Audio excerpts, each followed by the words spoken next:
The variable injection timing system comprises VIT actuators located on the fuel pumps and pneumatic components located on the control console at the side of the engine.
Supply 7 bar control air pressure to the pneumatic components on the engine side console.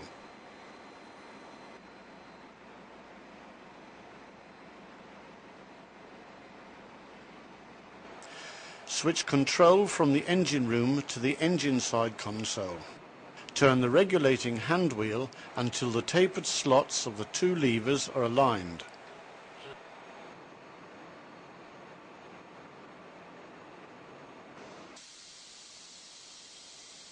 The throttle non-return valve must be fully open before adjusting the VIT system.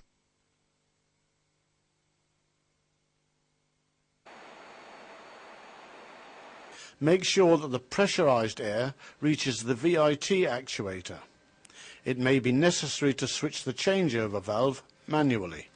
The pilot valve must be adjusted so that when the spindle is pressed 8 mm inwards, the control air pressure will be 5.5 bar. Turn the regulating hand wheel so that the steel bar just touches the pilot valve. Insert a distance piece with a thickness of precisely 8 mm. If the control air pressure deviates from 5.5 bar, loosen the lock screw and turn the spring retainer cap of the pilot valve until the pressure, which can be read on the pressure gauge on the engine side control console, reads 5.5 bar. Note that it will not be possible to obtain the correct pressure if the throttle non-return valve is not fully open. Screw the spindle clockwise until a pressure drop can just be registered. Screw the spindle counterclockwise 1 revolution and lock it in this position with a lock nut.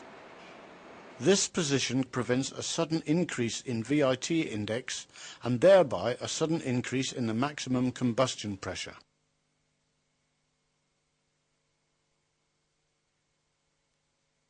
Make sure that the VIT index is set at 0.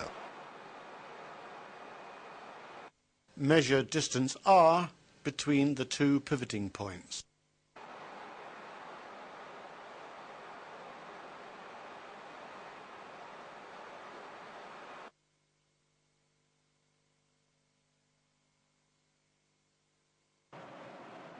Note down the result.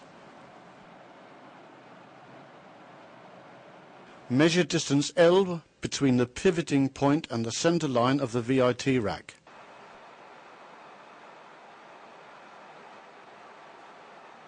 Note down the result.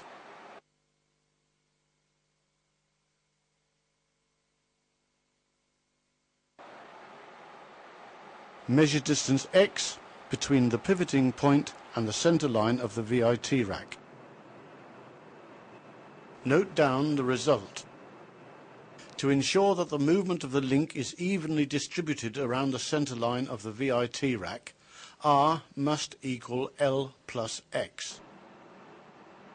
In the event that R does not equal L plus X, displace the lever until new measurements confirm that R equals L plus X.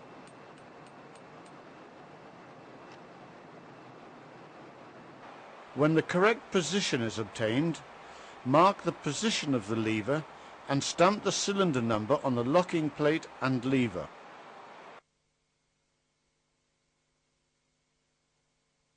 Turn the regulating hand wheel until the pressure on the pressure gauge reads 2.75 bar. The VIT rack must be adjusted so that the middle index of the VIT rack can be read when a control air pressure of 2.75 bar is applied. If the actual VIT index does not correspond to the middle index, adjust the link until it does.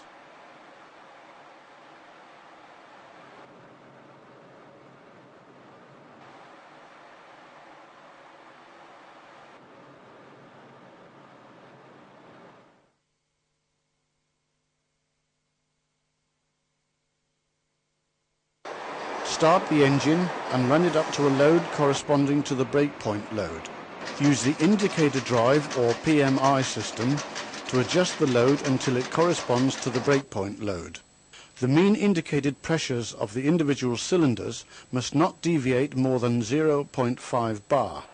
If the deviation is more than 0.5 bar, adjust the load distribution on the fuel index rack of the individual cylinders.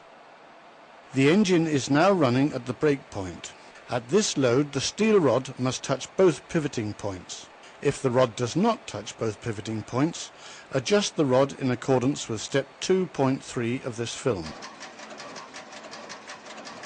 Measure the maximum combustion pressures of each cylinder.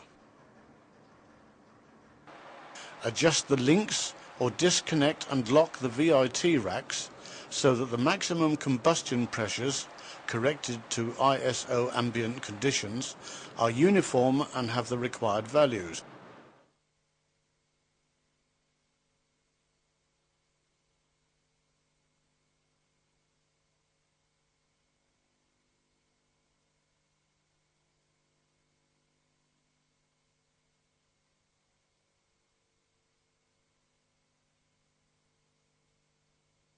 Note down the fuel pump indexes and VIT indexes. Run the engine up until it corresponds to 100% MCR. Use the indicator drive or PMI system to adjust the load so that it corresponds to 100% MCR. The mean indicated pressures of the individual cylinders must not deviate more than 0.5 bar. If the deviation is more than 0.5 bar, adjust the load distribution on the fuel index rack of the individual cylinders. Again, measure the maximum combustion pressures for each cylinder. Adjust the links or displace and lock the VIT racks so that the maximum combustion pressures, corrected to ISO ambient conditions, are uniform and have the required values.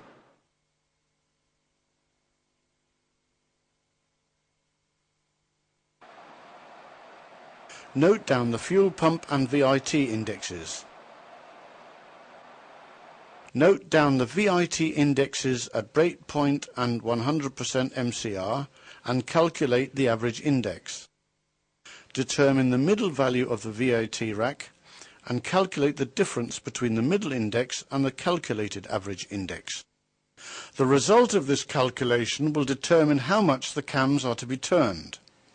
If the result exceeds 0.5 millimeters, the cams must be turned according to step 1.6 of this film, after step 1.5 has been completed. The purpose of turning the cams is to distribute the breakpoint and 100% MCR service points evenly around the middle value of the VIT rack.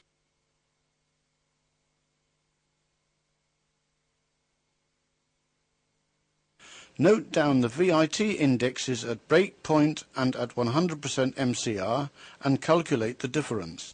Add half of this difference to the middle value of the VIT rack. Subtract half of this difference from the middle value of the VIT rack. Calculate the average VIT index at breakpoint and at 100% MCR. Determine the control air pressures corresponding to the average VIT index at breakpoint and at 100% MCR.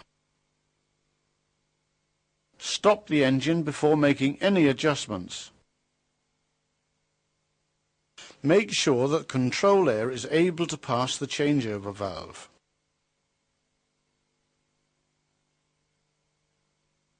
Supply a control air pressure of 7 bar to the pilot valve. If the links were adjusted in step 1.4, then adjust again so that a control air pressure of 2.75 bar corresponds to the middle value of the VIT rack. Turn the fuel regulating handle to the breakpoint position. At this position, the steel rod touches both pivoting points.